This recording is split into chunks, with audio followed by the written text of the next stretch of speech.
आपको हड्डियों, पट्ठों, जोड़ों के मसाइल हैं उनको भी कम करेंगी।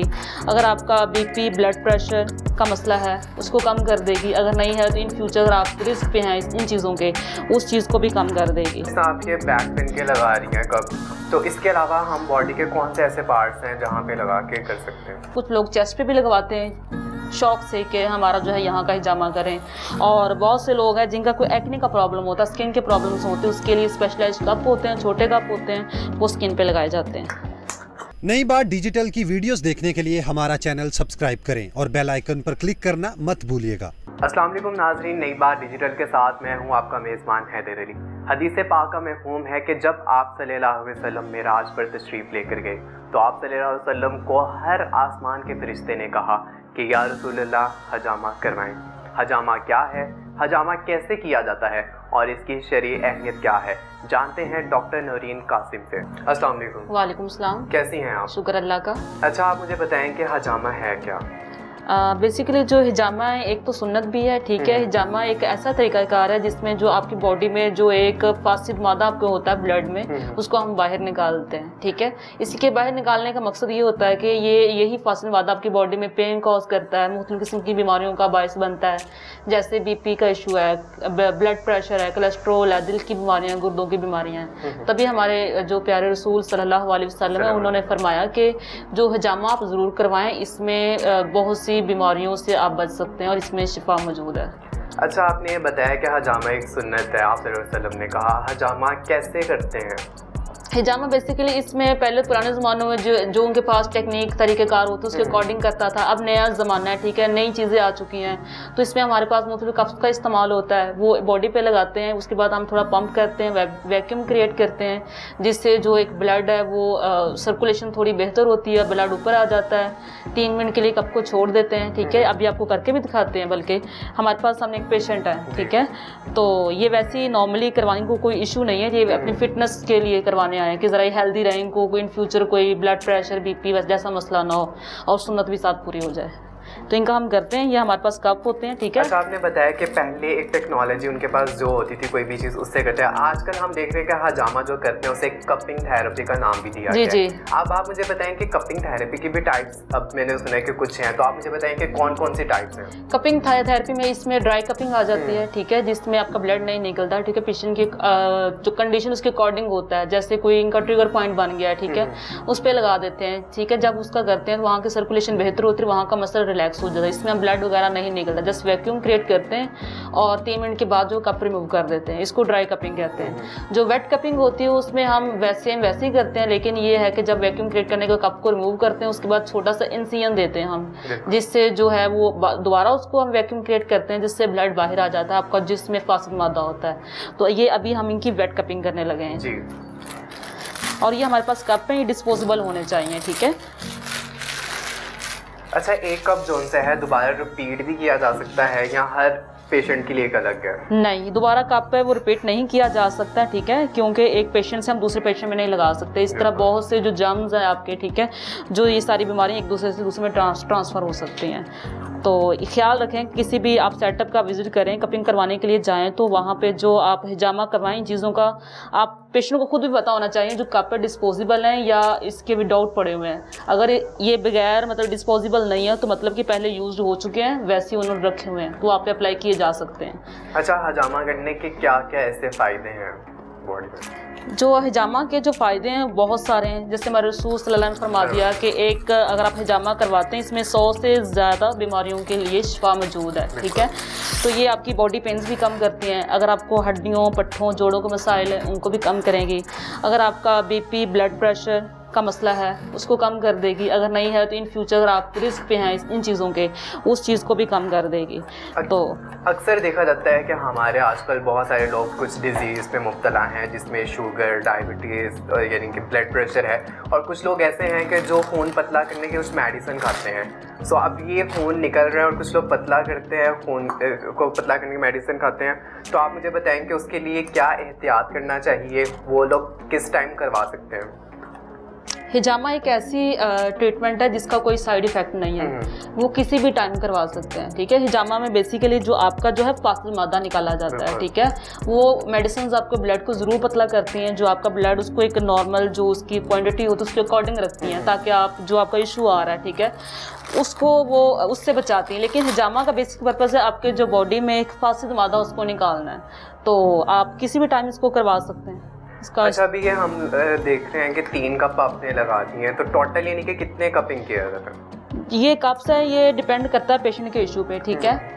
अगर किसी की बैक पेन है उसके अकॉर्डिंग मोटर पॉइंट्स के अकॉर्डिंग लगाए जाते हैं, ठीक है। अगर कोई जनरली वैसे करवाने आ रहा सुन्नत के तौर पर, ठीक है, तो सुन्नत के तौर पर हम बेसिकली जो कप्स लगाते हैं इनकी स्पाइन पे लगाते हैं, जैसे कि सुन्नत के तौर पे करवाने आए और फिट अपने आप को रखने के लिए। तो जो स्पाइन एक बहुत इंपॉर्टेंट हमारी बॉडी का पार्ट है, ठीक है, आपकी पूरी बॉडी को सपोर्ट कर रही है, यहाँ से सारी सर्कुलेशन आपके बॉडी के जो बाकी लिम्स है वहाँ पर जा रही है। अगर हम यहाँ पे कर देंगे तो इनकी जो सर्कुलेशन है पूरी बॉडी की है वो मतलब साफ़ हो जाएगी।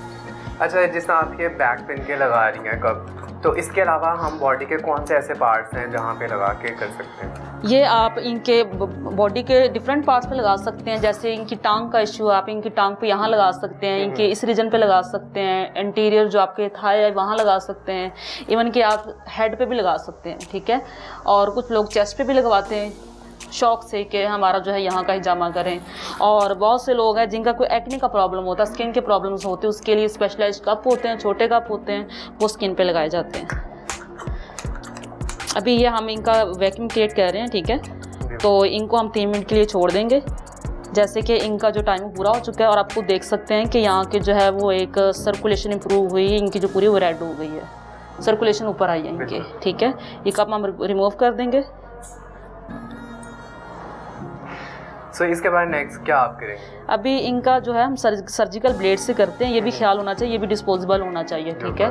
ये भी एक पेशेंट से दूसरे पेशेंट पे हम यूज़ नहीं कर सकते, ठीक है। इनको हम माइनर सा इंसिजन देंगे और ये एक ऐसा तरीकाकार है बिल्कुल पेनलेस है, इसमें बिल्कुल भी आपको पेन फील नहीं होता।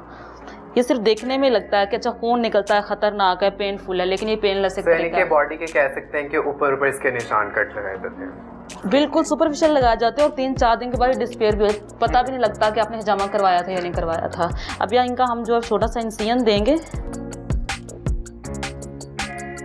ठीक है। पेशेंट से साथ उसका रिस्पॉन्स भी चेक करते रहना है कि उसको पेन तो फील नहीं हो रही। वैसे तो हम जानते हैं ये बिल्कुल पेनलेस प्रोसीजर है, लेकिन फिर भी पेशेंट का फीडबैक लेते रहना है, क्योंकि पेशेंट सम टाइम है वो एंशियस होता है, वो मतलब बहुत ज़्यादा कॉन्शियस होता है कि मतलब मेरा क्या प्रोसीजर हो रहा है। तो इन चीज़ों का ख्याल रखना। कुछ जो पेशेंट होते हैं वो खौफ डर से कि अच्छा हमारी कपिंग हो रही इसमें तो बहुत खून निकलता है, उनका बीपी वैसे ड्रॉप होना शुरू हो जाता है। उन लोगों को कैसे आप कंट्रोल करते हैं, कैसे आप इस पे करते हैं कि नहीं इससे ईजी है प्रोसेस? ये पेशेंट की मेनली काउंसलिंग होती है और साथ पेशेंट खुद एक्सपीरियंस कार होता है, उसके साथ ऐसा कुछ नहीं हो रहा, ठीक है। ये सारी चीज़ें मैटर करती हैं। अच्छा, आप मुझे बताएं कि हम कौन सी ऐसे इस्लामिक तरीक़े करवा सकते हैं, कौन से ऐसे दिन हैं कि जब हम हजामा कर रहे हैं? जैसे इस्लामिक कैलेंडर के मुताबिक देखा जाए तो इसमें 17, 19 और जो है 21 इन डेट्स पे आप करवा सकते हैं, क्योंकि एक तो सुन्नत भी पूरी होती है और आपको जो प्रॉब्लम है उसमें शिफा भी ज़्यादा होती है। आप इनके अकॉर्डिंग भी करवा सकते हैं। वैसे नॉर्मली जो है महीने के किसी भी डेट करवा सकते हैं, कोई प्रॉब्लम नहीं है। अगर आप सुन्नत की डेट्स के अकॉर्डिंग करवाएंगे तो ज़्यादा अच्छा रिजल्ट आते हैं। अच्छा, कितना प्रोसेस इसका टाइम हमें चाहिए होता है कपिंग का, जिसमें अभी आप कर रही हैं, कट्स डाल रही हैं, इसके बाद कितना इसे टाइम चाहिए? ये डिपेंड करता है नंबर ऑफ कप्स पे, ठीक है। आपने कितने कप्स लगाए बॉडी पे उसके अकॉर्डिंग। नॉर्मली अगर आप 1 कप का अगर हम अंदाज़ा लगाएं तो इसमें मैक्सिमम है वो आपके 5 से 6 मिनट लग जाते हैं 1 कप पे, जो आपका फासिल मादा बाहर निकलना शुरू हो जाएगा। सो इसे कितनी देर के लिए हम छोड़ देंगे? इसको हम 3 से 4 मिनट के लिए छोड़ेंगे।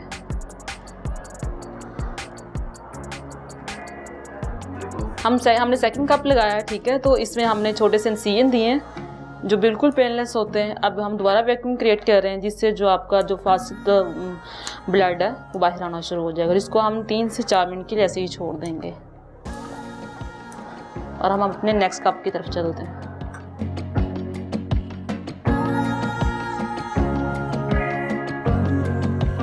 अच्छा, आप मुझे ये बताएं कि अक्सर लोग ब्लड डोनेट करते हैं, तो ये कपिंग में भी खून निकलना, ब्लड डोनेट जब करते हैं तब भी खून निकलना, तो इसमें क्या फ़र्क है?